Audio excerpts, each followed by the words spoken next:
Hi, it's Emil with the PETA Podcast. It continues to be a cold winter in the U.S., with millions this week facing frigid temperatures. Don't leave your animal family members out in the cold. 4 dogs are reported dead in Indianapolis, another in the Detroit area. But most cold weather tragedies go unreported. We reprise this episode to help you deal with the weather and save all of your animal companions. Welcome to the PETA Podcast. I'm Emil, your host for this behind-the-scenes look at PETA, the largest animal rights organization in the world. Here we talk to the key players at PETA and the movement and ask them about how animal rights change their lives and how they stay motivated to make the world a better place for the animals. On today's episode, survival tips for animals in cold weather. Every year, and we hear of reports of dogs who have frozen to death. And, for everyone we hear of, there are probably countless more that don't get reported. Emily Allen goes out in the field every day as a member of PETA's Community Animal Project. And when the weather gets cold, it can be heartbreaking. And we certainly urge everyone to not turn a blind eye to an animal who's left outdoors in the freezing weather and to report it to authorities immediately. And I think it's important to know that even every winter we hear about dogs who have literally frozen to death. Even if the cold temperatures don't kill an animal, the animal can still be suffering from the cold. Emily talks with Emil about what you can do in the cold weather for your companion animals. But first, thanks again for joining us here at the PETA Podcast. Please share a link with friends. Let them know the animals have a voice on the PETA Podcast. And if you just found us, we are binge ready. Yeah, there's lots to listen to on the PETA Podcast. Have you fallen off your vegan New Year's resolution already? Don't worry. PETA's vegan mentors are here to help in episode 25. I know it's cold, but your Canada Goose jacket is cold-blooded. There's better ways to stay warm and vegan. Listen to episode 44. And animal testing is always an important issue. Hear how one area of reform enabled PETA to save millions, literally millions of animals. Episode 23. Remember, if you're on Apple Podcasts, don't forget to rate and review the show. It helps the algorithm know that PETA has a podcast on the issues important to you. And now to our episode. PETA routinely tracks the cold weather gripping our nation because weather has a real effect on animals, too often just left outside. Here's my conversation with Emily Allen with PETA's Community Animal Project on the PETA Podcast. It's cold out there. It is. This thing about the weather, it's so cold. They're warning people on TV and the news. And I don't know if people really understand what to do, but PETA does understand. And you actually, you're part of the team that has this storm tracker that examines the forecasts and alerts and the temperature drops. What kinds of situations are you seeing near PETA's Norfolk, Virginia headquarters right now and expanded out to the nation as well? Unfortunately, we're still seeing dogs who are tied to the end of their chains 24/7 in all weather extremes. And this is the time of year where it really becomes critical for us if we hear of a dog who is staying outside during this extreme weather that we're experiencing. And, in the areas that our Community Animal Project and our field workers service, we are trying to pass laws as fast as we can to stop these dogs from being chained outside 24/7. We're trying to spay and neuter animals as fast as we can so they don't contribute to the overpopulation problem. But unfortunately, there are still dogs that we know of who are being kept outside in all weather extremes and they have nobody else to help them. And so we actually go into the poorest of neighborhoods and we do everything we can to try to improve conditions. And this time of year specifically, we're stuffing dog houses with straw bedding. A lot of people use old blankets or towels to try to help keep dogs a little bit warmer. But unfortunately, when that gets wet, those items tend to freeze. And so that's why we offer free straw bedding to help keep dogs a little bit warmer. And of course, we have a free doghouse program. So our dog houses are custom designed, especially for this kind of frigid temperature that we're experiencing, to really help try to insulate the dog's body heat. And so it gives them a fighting chance when we have these sub-freezing temperatures. It seems odd that I guess for some people, putting a dog on a chain that's the way they deal with dogs. That's the way they treat them. In the summer, it's not great. In these frigid temperatures, it's even worse. What gets me is that people don't realize that dogs get cold, that these temperatures mean something. And PETA monitors, they have these storm trackers that monitors the situations. I know you're trying to change the laws in terms of, 24/7 dogs on a chain. But what about the temperature idea?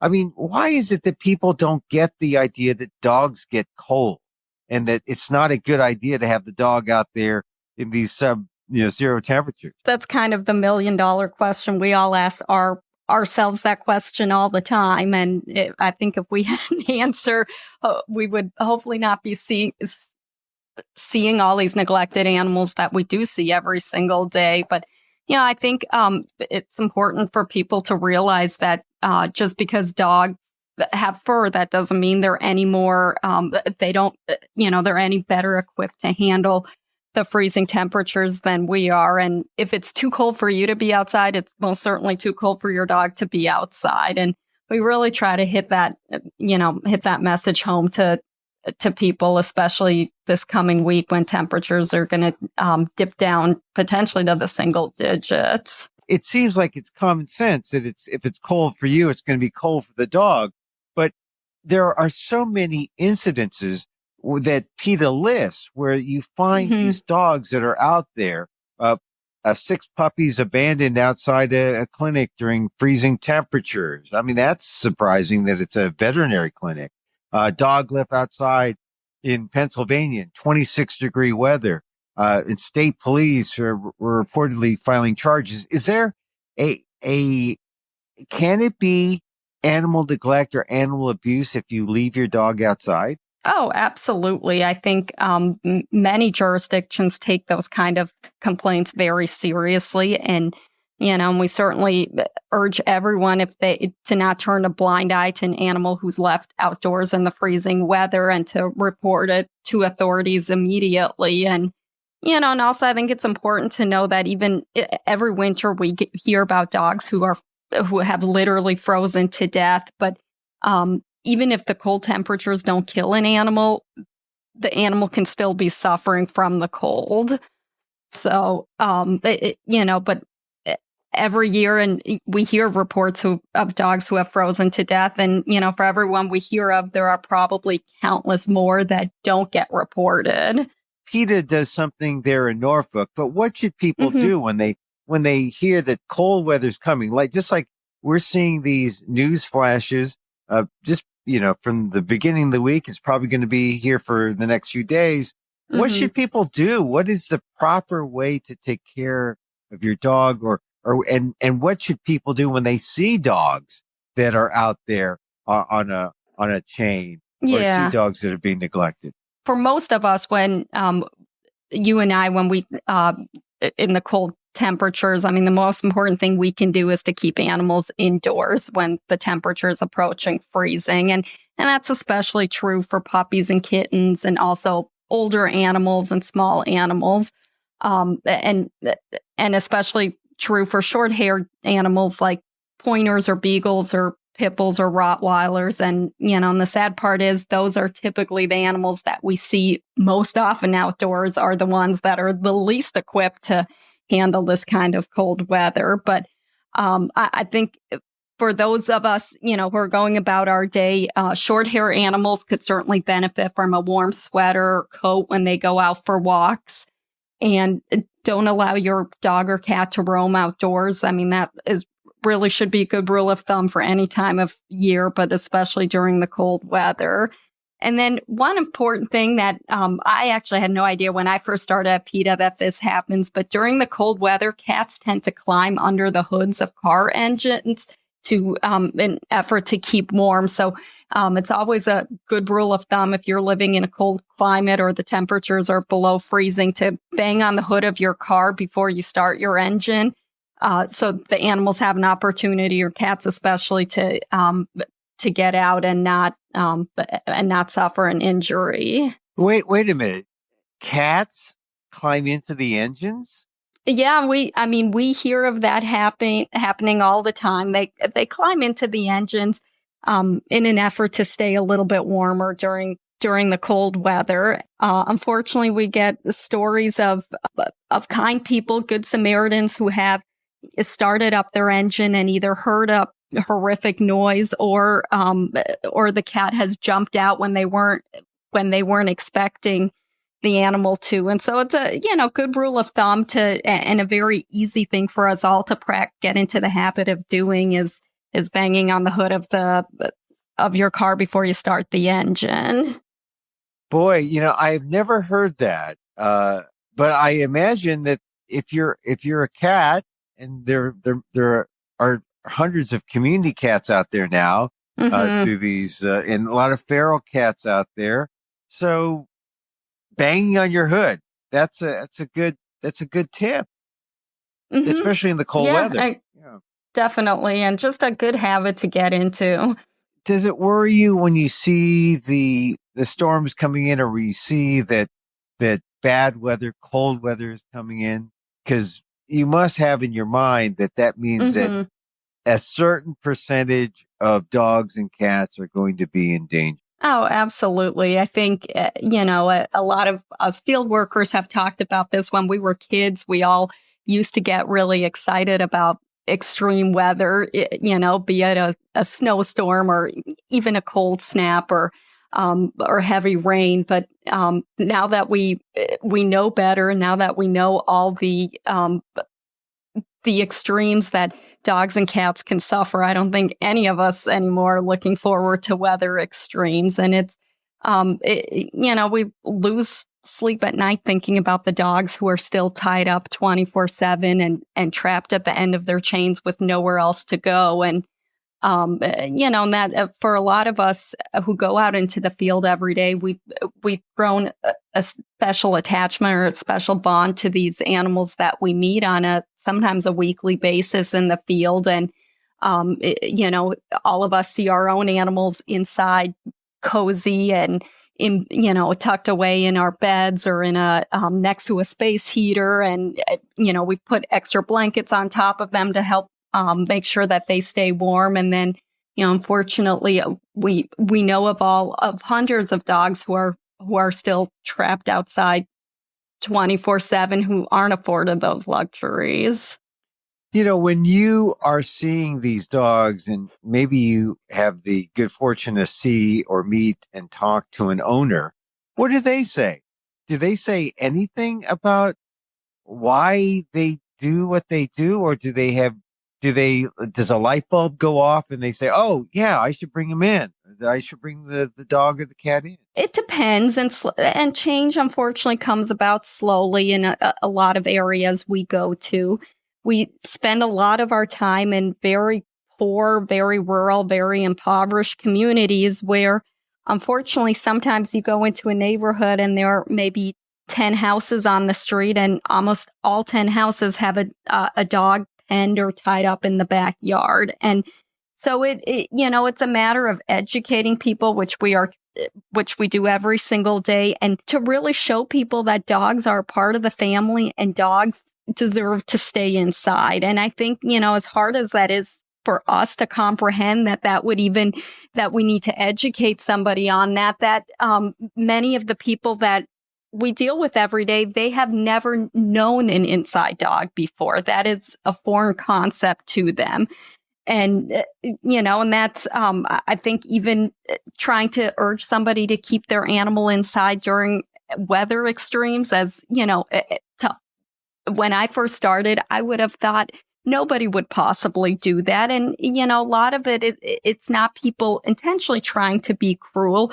It's just they have never been taught better. And that's, hopefully where our program comes in to try to educate those people and really try to get them to view animals as part of the family. Okay, so let's say I'm one of those not so great companion animal type owners, and I've got my dog and my cat tethered outside. Well, usually they're dogs, but maybe I'm a really bad one and I've tethered a cat out there too.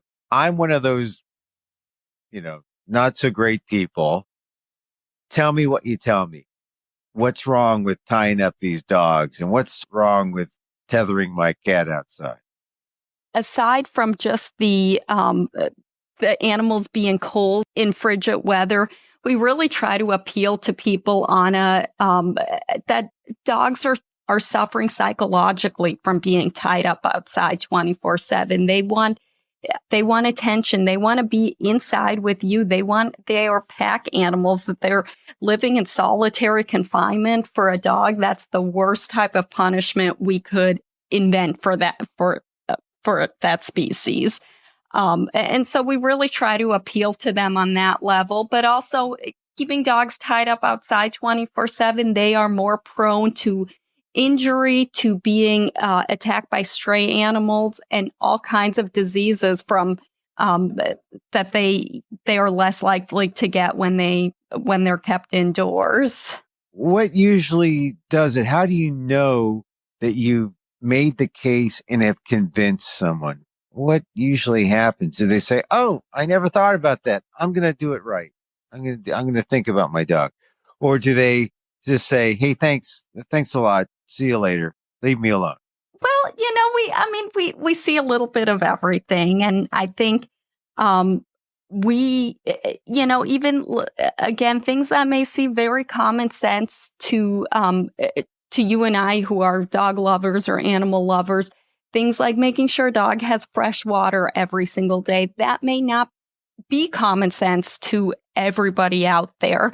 And so for us, a small victory is trying to show somebody when we come out, we provide their dogs with fresh food and water. And the next time we go back, their dog has fresh food and water. And that that's a small victory for us, which, just showing we see some of the clients that we deal with, especially in the summertime when they need fresh water all year round, but it's especially critical in the warm temperatures. But, a lot of people put a bucket of water out there, and if a dog knocks it over within the first 5 minutes, some people's mentality is, well, I gave him water. That's his problem if he knocked it over. And so just showing them that they have to have access to water at all times. And then you go back the next time or the time after that, and you see they do have access to fresh water. And so those are, little things that we consider a victory. So slow and steady wins the race. But you'll get there. And this is all part of your work with PETA's Community Animal Project.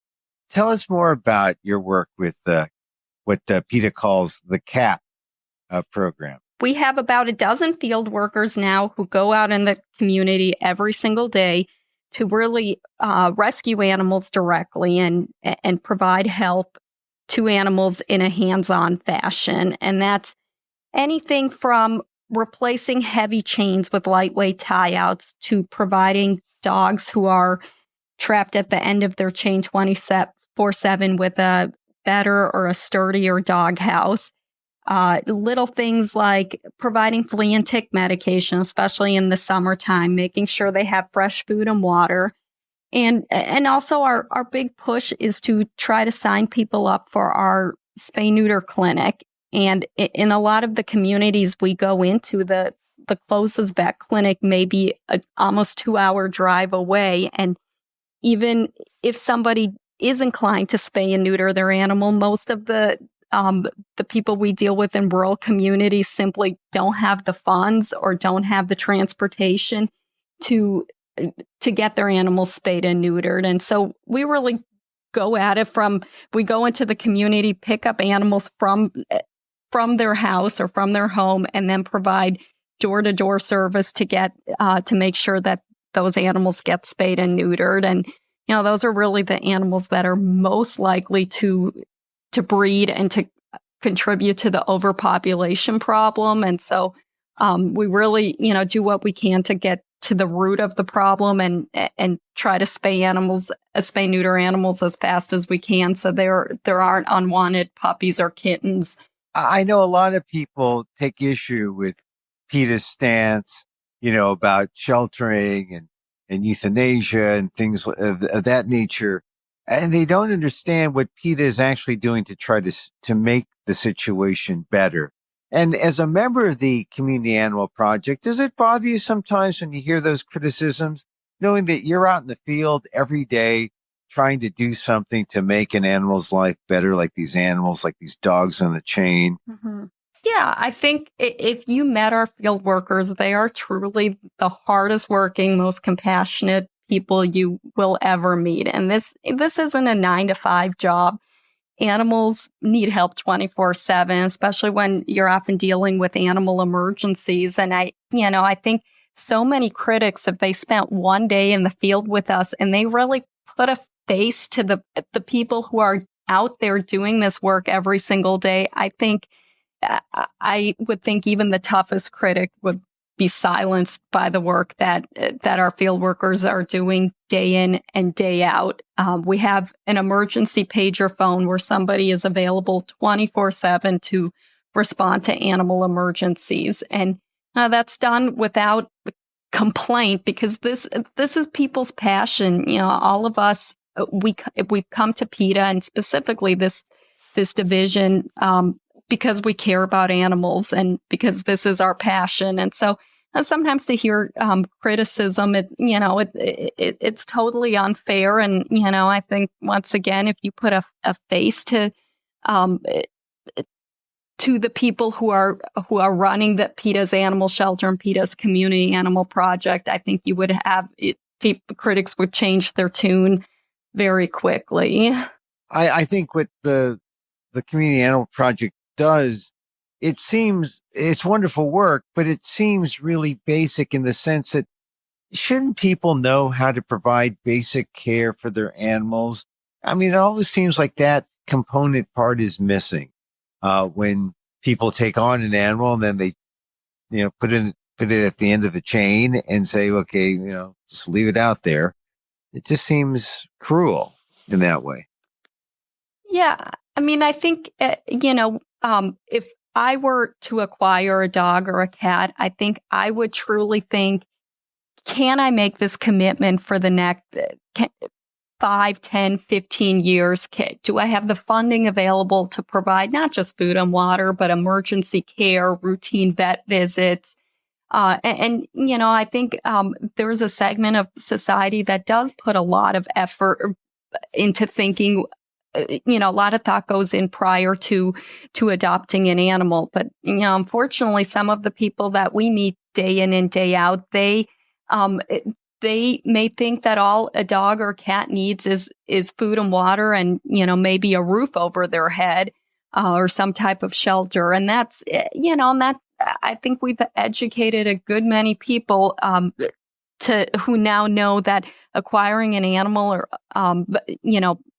being the guardian of an animal takes a whole lot more than just food and water. It requires potentially hundreds or thousands of dollars of veterinary bills, and not to mention money aside, but just of your time and of your, it requires a total lifestyle change in some situations.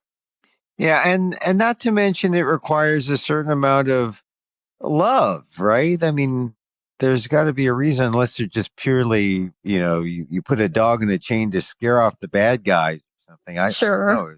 There's some kind of function, but love's got to be in the equation too, right?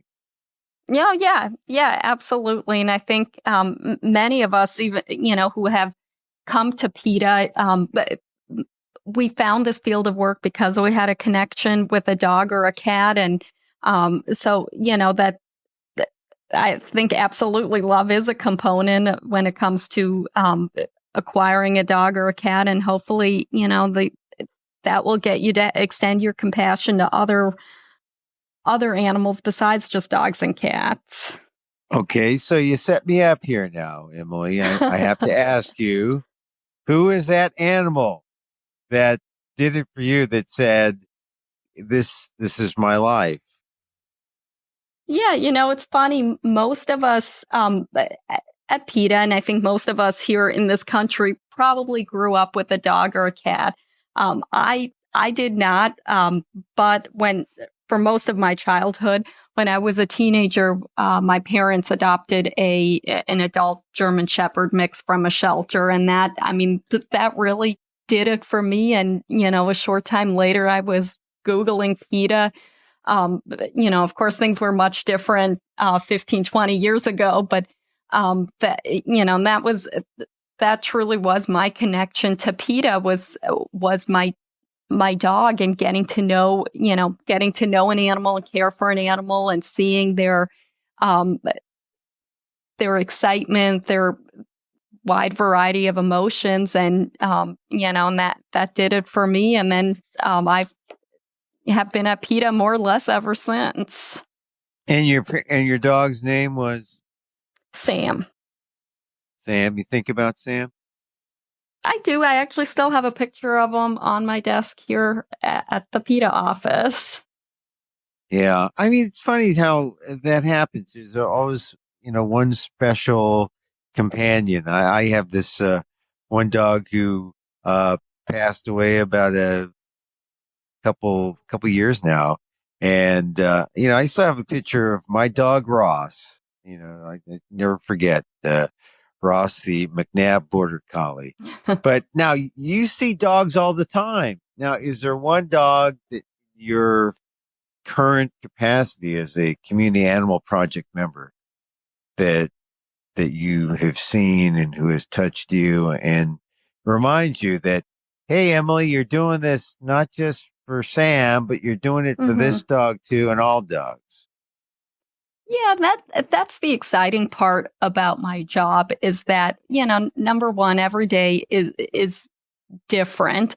It's definitely not a mundane job. Every day you deal with a different address, a different city, a different household, a different dog. And the exciting part is you do get to rescue animals directly. And although this work can be gut-wrenching, and it is hard to leave a dog at the end of the chain, even if they have been spayed or neutered, even if they have a dog house, even if they have a lightweight chain, even if they have straw bedding, it is still really emotionally gut-wrenching to say goodbye to them and, leave them when you leave work at the end of the day. But the exciting part is that many of the dogs that we visit day in and day out have ultimately been relinquished to PETA or to a local animal shelter or local SPCA in hopes of trying to get that dog into a better situation. And I know one of my coworkers recently, we all of us field workers, we have quite a few dogs that are, we say quote unquote favorites. And all of us do, but there's several dogs who all of us, routinely talk about and routinely visit, and we, make plans for when the day comes that we do get them relinquished. And, whether that means one of us foster the dog until we find a new home or transfer the dog to a local SPCA. But one of my favorite dogs that I've met in the field was a dog named Miss Willie. And unfortunately, she was chained outside for her entire life, 10 plus years. And she was a dog we've made hundreds and hundreds of field visits to. And she lived in a community where chaining was still legal. And over the course of the years, we helped spay her. We provided her with a free dog house. We would every summer bring her flea and tick medication and make sure she had fresh food and water. And this past summer, the day finally came where we did get her relinquished, and one of my coworkers took Miss Willie home for the duration of her lifetime, which unfortunately wasn't all too long, but to finally show her the love that she had deserved her entire life. So it's Miss Willie that inspires you. Well, there's too many to list that inspire me, but she's a story that really sticks out. And she was a dog, I still think about, but who I thought about constantly when she was outside. And now as the temperature drops and it gets colder, I guess there are potentially more dogs out there who will be endangered and need help. That's true. And every week we go into those communities and you don't know what the week will bring you. And we try to make their living conditions the best that we can. And the ultimate goal is to either have the owner or the guardian bring the animal indoors or hopefully get them relinquished so they do have a chance at living in an indoor only home. As we close, for people who might know of dogs who are chained, what can they do, and how can we save some animals' lives during this cold snap? I think it's important for people never to turn a blind eye to an animal who's left outdoors in freezing temperature. And we may be their only chance at survival, and simply calling the authorities may save that animal's life. And so if you know of a dog or a cat who's being kept outside in extreme weather, report it to authorities. And if they don't do anything, then report it to PETA. We're lucky enough here at PETA. We have a casework division that deals with these kind of calls from all across the country. And we deal with law enforcement and to try to better the living conditions for these animals and either get the animals seized or bring the animals indoors. Yeah, but there's stuff that you can do. You can't just walk away. You can't just ignore a situation like that if you see it, if you're aware. Yeah, and make a phone call, and don't delay, because you may be that animal's only hope. If you see something, say something. That's always a good rule of thumb. Even for dogs and cats that you might see out there in frigid temperatures. Okay. Hey, Emily, I really thank you for your time here, and thanks for being on the PETA Podcast. Oh, thank you. Emily Allen with PETA's Community Animal Project. Be careful out there. Remember, if it's too cold for humans, it's too cold for your companion animals. Bring them indoors. Save a life. Call law enforcement or contact PETA for help. Check the show notes for information. Protect those animals. And that's our show for today. Thank you for listening. Don't forget to send a link of the show to your friends. Tell them you like the PETA Podcast. You can find me on X, formerly known as Twitter, at Emil Amok, that's EMILAMOK, or see my vlog at amok.com, or see my work at patreon.com/Emil Amok, or on substack.com/@Emil Amok, or see this podcast on YouTube at Emil Amok 1.